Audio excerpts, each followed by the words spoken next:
they'd say a lot of the same things, but I'm also sure that they'd say some different things. So just keep in mind that this is my personal reflection rather than a corporate interpretation of the things. But what I'd like to do is take us on the journey, reflect on the things at each stage that I think were the key kind of strategic and leadership type steps that we took. And then I'll just talk about one or two little projects and things that were maybe a little bit different, showed a little bit of innovation and so on. At the end, I'll just sum up with a few key success factors, and then we'll close with a DVD which is it was taken on Captain Cook Wharf in downtown Auckland, and it's just a fantastic statement of how I think Rugby World Cup by the end of the tournament had just captured New Zealanders. So start of the journey, New Zealand's bid for Rugby World Cup. That really started in 2002 actually, when we lost the sub-hosting rights for the 2003 Rugby World Cup. I started work at New Zealand Rugby in 2001, and one of the things that Steve Chu said to me when he employed me, he said, it'd be fantastic, you get an opportunity to work on Rugby World Cup in 2003, and I thought, how good is that going to be? And I still remember in 2005 we're sitting in Dublin, we just won the hosting rights to the 2011 Rugby World Cup, and Steve said to me, told you you'd work on Rugby World Cup. So he's certainly a man of his word. We worked through the end of 2004 into 2005 to submit a bid. Bid submitted on the 13th of May. Black Friday, incidentally, which we took as a very good omen for a bid from New Zealand, and then worked through a process with the Lions Tour in June and July, a series of visits around the world by Jock Hobbs and Chris Moeller, and a final presentation on the 17th of November, and obviously we were successful with that. What I'd like to do is just play you a DVD that on the 17th of November we used to open the presentation for the bid. And I play this really because this set the tone. This was the theme for our entire World Cup in many ways.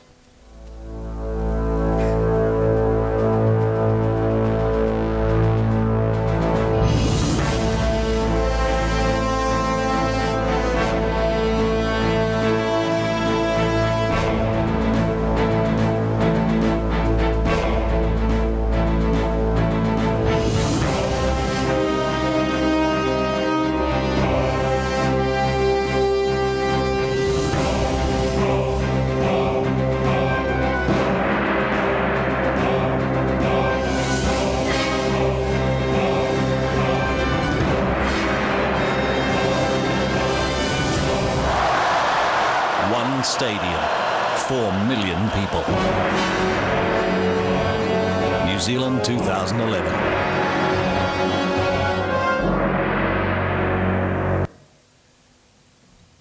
So as I said, that became an overall theme, and really that theme came about because when we sat down to consider the challenges that we faced in putting together a bid that was going to be credible, they weren't insignificant. You know, we didn't have any large stadia. There was significant concern that our hotel infrastructure was not large enough. We knew that we were going to make a very sizable loss to meet the IRB's fee requirements. New Zealand Rugby's standing as an event organiser was probably at an all-time low. You know, there was probably some doubt around the world as to whether we could run a club game, let alone a Rugby World Cup at that time. And here we were in New Zealand at the bottom of the world, bad time zones and so on. And you know, so it was a pretty formidable task to consider. And I still remember that the one person more than any other probably who turned that around and said, well, it's just too important, we've got a bid, is John Palmer, who's the chairman of Air New Zealand. He was on the advisory group, and at the first meeting, John basically said, doesn't matter about the obstacles, we've just got to find a way through them. It is just too important for our country. And so it'll be interesting you know, to hear Bruce Parton speak later this morning about how Air New Zealand go about their business, because that was certainly a really can-do approach from John. In terms of bid strategy, people are everything. We assembled what I believe was a great team led by Jock Hobbs, but also including Helen Clark, Pine Tree Meads and so on. As the DVD showed, we tried to turn our weakness into a positive. We said, it doesn't matter that our stadia are small, our whole country is a stadia. It'll be a Rugby World Cup like no other. We had absolutely steadfast, rock-solid government support, and we decided that, unlike the other bidders, the only things that matter in a Rugby World Cup bid is that 26 people vote for you on the day. So all our efforts were targeted at getting those individual people to vote for us, rather than winning over the world's media or whatever else. So we had a very targeted and personal approach. We put together personal presentations and so on. In terms of why it was successful, I think ultimately the strategy was proven to be a good one. As with all these things, detail is absolutely everything. Just in relation to that, we did all sorts of things, but one thing that really stood out for me, we decided that the night before the final vote at a hotel called the Westbury in Dublin that we were going to get icons of New Zealand rugby, so Pine Tree Meads, BJ Lahore and others, to just happen to be in the house bar. Because we knew after their meeting that day that all the voters would come back to the Westbury, and before they went for dinner they'd all gather in the house bar. So I arranged for these icons to be there, but we also, at the suggestion of Rod McGeoch, who had a big role in the Sydney Olympics, we arranged for Lion Breweries to stock the bar with Steinlager and New Zealand wines, so that those guys could go up to the IRB councillors and say, "Would you like a Steinlager?" And we really wanted to create the feeling that the bar was ours. Resilience was important. An enormous number of people didn't think we could do this. The headline in the Sunday Star Times the weekend before we won was New Zealand's bid for Rugby World Cup turns to custard. So there was just a lot of doubt. We believed in the plan and we stuck to it. And just by pure chance, the Lions Tour happened to coincide with the period of the bid, and the Lions Tour gave us the chance to host what up till that time was the largest event that had ever been hosted in New Zealand, and do it really well, and showed the IRB and to an extent show the New Zealand public that we could do it. It also helped, I have to say, during the Lions Tour that we had the IRB out in New Zealand. They're at the second test. It was the most glorious winter weather that Wellington has ever had for those 3 days. We flew them in a helicopter to the Wairarapa. It was just fantastic. So, as with everything, it takes a little bit of luck. So things went forward. You woke up in New Zealand and we went to bed in Dublin and we won the hosting rights. Obviously, that's when the work started, and it's fair to say that I know for myself, I got on a plane back from Dublin with a degree of pride, but also a degree of apprehension. We'd now committed to do this. We now had to go forward and actually deliver on the promises. Just in terms of moving on that journey, started in 2006 with what we called the Rugby World Cup Establishment Board. We knew that it was going to take a bit of time to get things up and running. The Establishment Board had, at the time, 2 staff members, myself and Therese Walsh, who some of you may know, who went on to become the Chief Operating Officer for Rugby NZ 2011. And during that year, we really had two primary tasks. First was to worry about a venue for the finals, because we had committed to a 60,000 seater stadia. Chris Moller asked me 2 days before the final presentation whether we could commit to that, and I assured him that, yep, I'm pretty sure if we win the hosting rights we'll be able to deliver. So I was tasked with starting that process, and Therese was tasked with putting in place a legal structure. The other big thing we had to do in 2006 is go around the country telling everybody that we didn't have to do everything in 2006. I think there's a real desire, once you've won the hosting rights for anything, to get going and make sure you've got everything in place, and staging is critically important, and that really came through in 2006. It's fair to say that we went to Christmas in 2006 and I had abysmally failed. We'd just been through a process and decided not to build a stadium on Auckland's waterfront, and Trevor Mallard, the then Minister, was proposing to put a big tent on the roof of the old South Stand at Eden Park. It was So it was a fairly frustrating year, but thankfully Therese was successful, and we set up Rugby New Zealand 2011, this organisation in the bottom here, which was a joint venture partnership between the New Zealand government and the rugby union. And I think from a rugby union point of view, that having a separate company running this event was critical. It meant that they could stick to their knitting and worry about the things that were important in New Zealand rugby. And from our point of view, stick to the task of trying to get the All Blacks ready to win the tournament. They didn't have to worry at all about the running of it. So we came into 2007. Rugby New Zealand 2011 existed. Martin Snedden was appointed as Chief Executive, and Shane Harmon, an Irishman from Australia, was appointed to sell the tickets. And our first task, and I think the first task in anything of this nature, had to be deciding what did we want to achieve with Rugby World Cup. It wasn't just about a rugby tournament, it was about the opportunity that the rugby tournament gave rugby and the opportunity that the rugby tournament gave New Zealand. So we set for ourselves the task in 2007, deciding what we wanted to achieve and how we were going to achieve it in terms of delivery, and also realising that we didn't have to do this without copying a few things from others. You don't have to go in cold, you don't have to make all your own mistakes, you can learn from the mistakes of others. So first up, we did the usual things and pondered visions and so on, consulted, and fixed on the idea that if Rugby World Cup was to be successful, sure it was about the rugby, but it had to be way more than that in terms of the festival and legacy. And the primary measure of whether it was a success as far as we're concerned is whether people remembered it to be so. So when they're sitting back in their dotage, whether they're a fan, watched it on TV, or just an average New Zealander, if people thought back to Rugby World Cup and thought it was a great thing, then we've probably done a pretty reasonable job. We fixed on 4 strategic goals. Nothing could happen if we didn't deliver the tournament very, very well. We were facing an enormously challenging budget, so we did need to sell a lot of tickets. $268 million worth of them was our only source of revenue. But if we just did those things, as I said with the vision, we would have missed out on the opportunity. We wanted to inspire a nationwide festival and leave a legacy. And if you looked at our management team, in broad terms, I was responsible for delivering the first goal.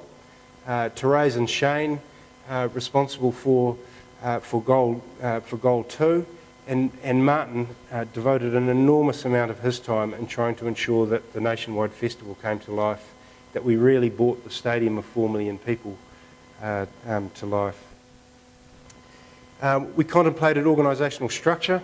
One of the things that you have to contemplate with this type of thing is just the pace with which you'll grow and need to grow. And just to give you an idea, we had 5 employees in 2007, 80 employees in 2010, and if you counted the short-term contractors, a little over 400 at tournament time. So massive growth. It's interesting, within 2 or 3 weeks of the tournament, we were back down to less than 100. So there's very, very good planning and very good systems around that. And we also made a fundamental decision to say the tournament happens locally. We will plan it nationally, but we will contract local organisations to deliver it for us across the country. We won't set up a bureaucracy to try and do that ourselves. So what we did was we contemplated a process where we would contract match venues, but we would also contract provincial unions and local authorities to provide our support services, to provide the personnel and so on in the cities where matches were going to be held, where teams were going to be hosted. And then obviously we were looking at relationships with a whole bunch of suppliers. I mentioned we wanted to learn from others. I was fortunate enough to go across to France to work on the 2007 Rugby World Cup.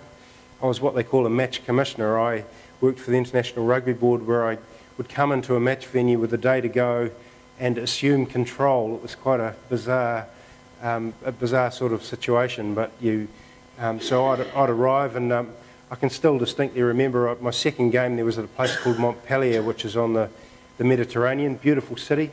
I arrived at my match venue, and Mark, the match manager there, said, Nigel, there's a problem. There's a problem. Your office hasn't been painted, and the painters are still in there. So the painters were coming out of my office. It was not a great place to be, as you can imagine, a lot of fumes.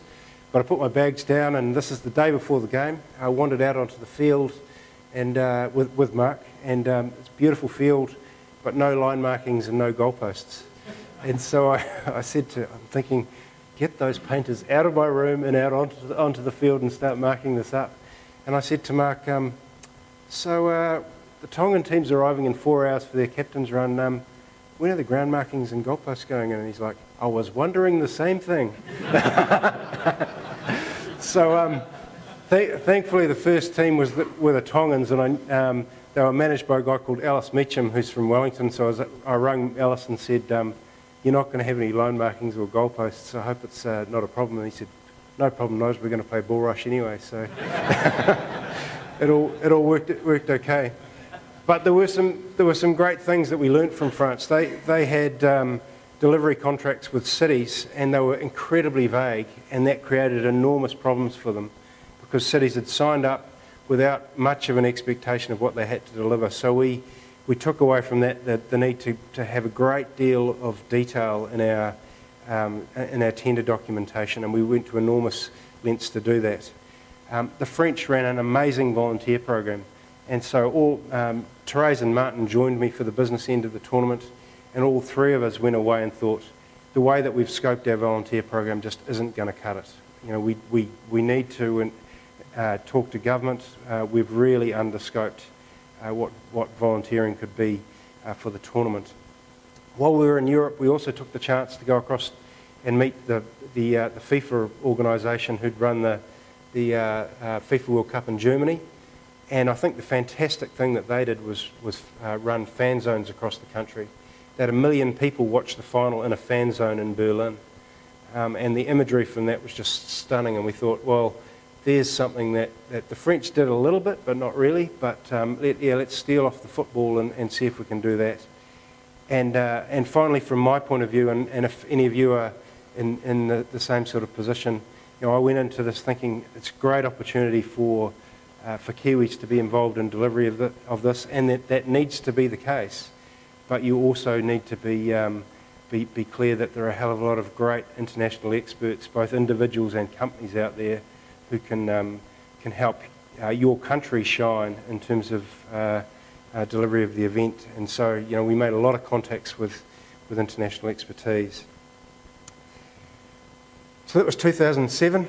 Moving on to 2008, we really started the task of getting in place the critical infrastructure to deliver the tournament. Unfortunately, this was the same time that the global financial crisis started to hit. You know, we were beginning to get a little bit anxious about things like ticket targets and so on at this time. But you know, you just have to have faith that if you do things right, then Rugby World Cup will be the discretionary thing that people continue to spend on. Our focus in 2008 was determining where in particular matches would be hosted. We knew at the end of that year, December 2008, there would be a pool draw, and from pretty soon after that time, people would want to know where these games are going to be held. We decided that we'd run a tender process, but it's what I've called here a warm tender. Before we sent out any documentation, Martin and I and Andrew Steele, who some of you will know, and Ross Young from the IRB, went around the country about 3 times talking to regional groups. We asked regions to form regional coordination groups, and we just went out to talk to them about the aspects and opportunities of Rugby World Cup. Before we'd even asked them to think about putting in a tender, it was just trying to build their understanding, build the relationships, and get them, particularly at a political level, excited about the opportunity that Rugby World Cup offered their community. And then when we put the tender documentation out, we were very clear that it needed to go beyond rugby. We wanted everybody who tended to host games to also tended to have fan zones, to say how they were going to dress their city, to say what festival events they were going to run, to talk about how they were going to enhance the cleaning services, make sure the toilets were kept clean, a whole range of city services that in many cases were miles away from match venues. So that 2008, spending the time building the relationships, going through a soft tender rather than a hard tender, to be in a position in 2009 to really start the grunt work in terms of operational planning. And probably in many ways the project management task, I think we ended up working through about 3 complicated different software packages that are intended to help you manage project management. And it's fair to say that at the tournament time we were using Excel. It is all about the people, it's all about the commitment to the system, rather than the technical IT tool, because for it to work it has got to be bought into by a whole pile of sports managers, and you know it's all about simplicity, knowing what the milestones are week by week, rather than a flash tool that can print out enormous volumes of spreadsheets. But 2009 was the year that we were right in the thick of that. In March, we confirmed at that time 13 match venues, and later in the year 23 bases to host teams. Really important to us in terms of being true to a stadium of 4 million people, that we played games from the top of the north to the bottom of the south. The IRB started with a view that we should only use 8 venues. So there was a process of negotiation where we said we wanted 15, and we both gave a bit, and we ended up at 13. In 2009 we had a new government, and I'll come back and talk about it, but they saw their involvement in the tournament in a different way from the previous government. They were both governments were committed, but the new national government saw them having a far more hands-on role, which we were incredibly supportive of, but it also needed to be managed, and roles needed to be understood. We spent an enormous amount of time developing security frameworks, working out where the police were going to fit and where we were going to fit, and most importantly, in terms of $268 million, we developed a ticket strategy, and I'll touch on that again. So in terms of government, it might be a little difficult to see, but we basically set up a process with chief executives of government agencies where there'd be coordination on government side, primarily led by the Ministry of Economic Development, and then interface across to us in terms of tournament delivery, and then we would manage an interface on the other side with the event owner, the IRB, and their subsidiary company, Rugby World Cup Limited. One of the first and really obvious signs that this government saw things differently was the launch of the Real New Zealand Festival. You know, we'd been talking to councils about running festival activity, but the government said it's not enough. We need to really give this a national push. And Bryony Ellis, who Roger would know pretty well, was appointed to manage the Real Festival, and it was one of the absolute success stories of the tournament. So not only have local communities doing their own thing in terms of festival activity, but have local communities doing their own thing under a coordinated brand and banner with some central funding support and so on. It was a fantastic initiative. I mentioned ticketing. We, or most particularly our Irish Australian Shane and his team, came up with a 4-phase ticketing strategy, with the first phase being a registration-based phase where you went online and inputted your details and so on, and then went into a ballot-type process to see whether you got packs of tickets for games. An absolutely inspired move, because I think we ended up going back to that database at every single phase of the ticketing strategy, and a huge number of tickets beyond that number that were bought in the first phase ended up being sold to the people off that database. It also meant that at phase 1 we could create, years out from the tournament, we could create this feeling of scarcity, that if you don't get in now, you might not get your tickets. We then obviously rolled into phase 2, which was again a registration-based process, but based on individual tickets. And Shane came up with all sorts of sub-phases within phase 2, second chance offers, buy your dad Rugby World Cup tickets for Christmas. There are all sorts of things mapped up and wrapped up in that phase before moving into 2011 and the ballot for the finals and the final phase of ticketing, live traditional ticket sales. Just one quick comment about phase 4. I think there was a real feeling that we had to sell the tickets before the 9th of September, before the tournament kicked off, when actually we had to sell the tickets before the 23rd of October. And one of our key tasks, both internally with stakeholders but with the public, was to remind people that you don't have to sell a ticket until the match kicks off. And Lions Tour in 2005, when the Lions arrived in the country, we'd sold out three matches. When the tour had finished, we'd sold out 10 of 11 matches. So it was really important that people held their nerve in relation to those ticket sales. Moving on into 2010, it was really all about testing, trial and risk. And my statement there, if it can go wrong, it probably will. We've got 54 days for it to go wrong over the tournament, and you certainly got to contemplate the unexpected, and we'll come back to that as well. We had an integrated risk management approach, and I won't dwell on this because it tends not to be one of those things that you get too excited about, but an absolutely critical tool.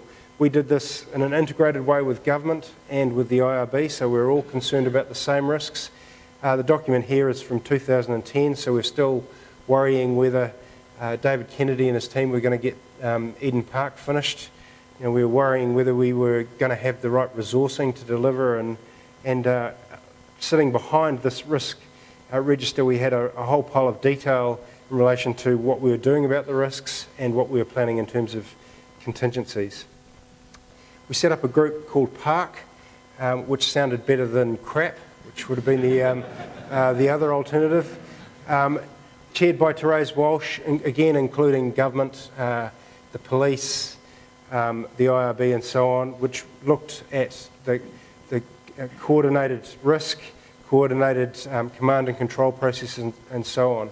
We spent an enormous amount of time running sector-specific planning days, sitting down with the utility sector and saying, what would it take for the gas to go out in Auckland, which incidentally happened a week after the tournament. How secure is our electricity supply? How full are the lakes likely to be? Are we going to have power cuts during Rugby World Cup? With some of these sector-specific forums, we'd do one and then we'd go back 6 months later to see whether that improved in relation to their delivery.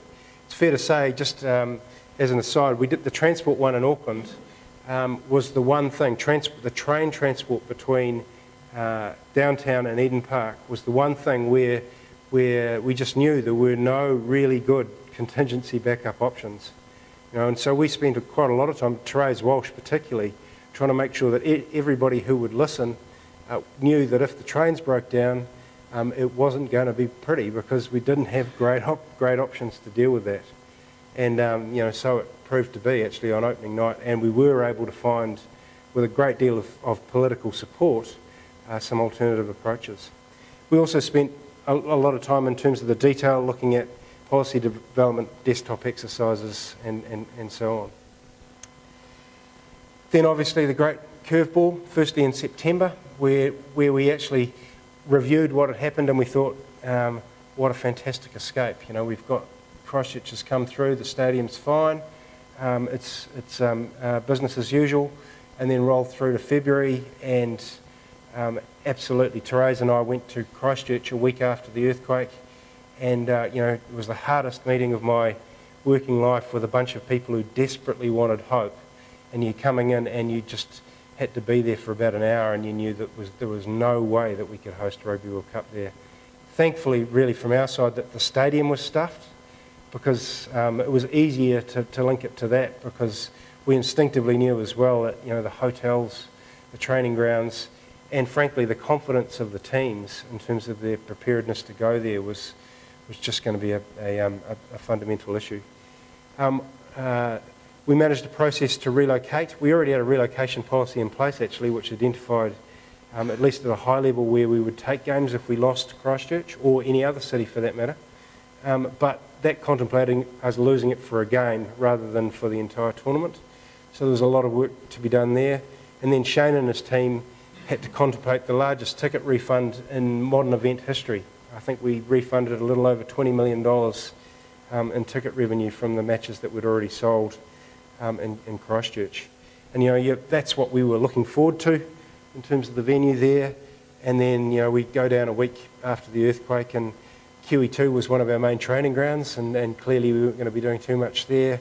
And you just knew that we weren't doing anything at Stadium Christchurch for a long, long time. 2011, focus on delivery. It's amazing what having the same year as your event in the date does for your focus every morning. Just absolute unwavering focus on that date and levels of operational detail. In terms of specific things that I think were big calls on behalf of the organisation, but were absolutely critical, with time being of the essence and quality being something that we couldn't compromise, we employed international experts in a number of key areas and caught a lot of criticism for that. So the opening ceremony was delivered by a company based in Sydney. We employed a company based out of Chicago to run what we called spectator services. The Brendan's volunteers, who were all out in the turquoise jackets, welcoming fans to the grounds and showing them where their seats were. They were doing that to an incredibly well coordinated plan, and managed by a company called Contemporary International, who are headquartered out of Chicago. Interestingly, after the opening night challenges at Queen's Wharf, Auckland City contracted Contemporary International to help them with queue management and so on. And then finally, I contracted a company out of Sydney called Great Big Events to manage the sports presentation program. That's the program of entertainment, teams to field, the national anthem delivery and so on. But to offset their Australianness, if you like, I got a guy called John Dawson, who some of you would know, who was formerly events manager at Wellington City, to manage that contract. And John did things like got army bands and pipe bands and traditional rugby elements to sit alongside the Australian component. And a large part, finally, of my role in 2011 was addressing weaknesses and gaps. You know, it's not I think everybody who's involved in a major event is totally committed, and their default position is to say, I'm slipping a bit behind, but I'll get round to that next week. But you know that next week's going to be even busier than this week. So thankfully, through fairly careful budgeting, Therese and Sally Kane, our financial manager, had been very prudent with the money, so we had a bit of extra money to spend in that last 6 months. So when I went knocking on the door to say, I need an extra 2 people to do this, or we're going to have to contract this company to do this, we could do that without blowing the budget, because whatever the event is, and if it's a smaller event, the timelines will be shorter, but you will come under pressure at the end, and you can't just say, no, we're not going to do that in most cases. You have to find a way, and generally that takes resources. A fundamental thing in relation to the successive delivery of World Cup was we believed we all had to be one team, what we call Team 2011. Really a concept driven incredibly hard by Brendan Ward, who's sitting in the audience today, but we needed to make sure that if you're working out on delivery of Rugby World Cup, whether you're from a provincial union, whether you're an employee of RNZ, or you're a volunteer, you look the same, you're wearing the same uniform, you had the same entitlements to go for lunch or you got the same type of goodies in terms of backpacks and so on. You took part in the same training for the roles, that we were all in this together. It didn't matter that you were volunteering, or in my case, you're the general manager of tournament services. We all had to feel we were part of it, and we're all part of the same thing in terms of delivery. The quality and simplicity of the training was absolutely critical. A huge online component, and we've provided all this information. Peter, I think it's probably available through Spark, but there's a great online training resource that we developed for Rugby World Cup, which was then supplemented by the sort of subject-specific and venue-specific training. And finally, in terms of delivery, I'm sure it's the same with all events, but it was particularly the case with Rugby World Cup, is that you're really open to a lot of political interference.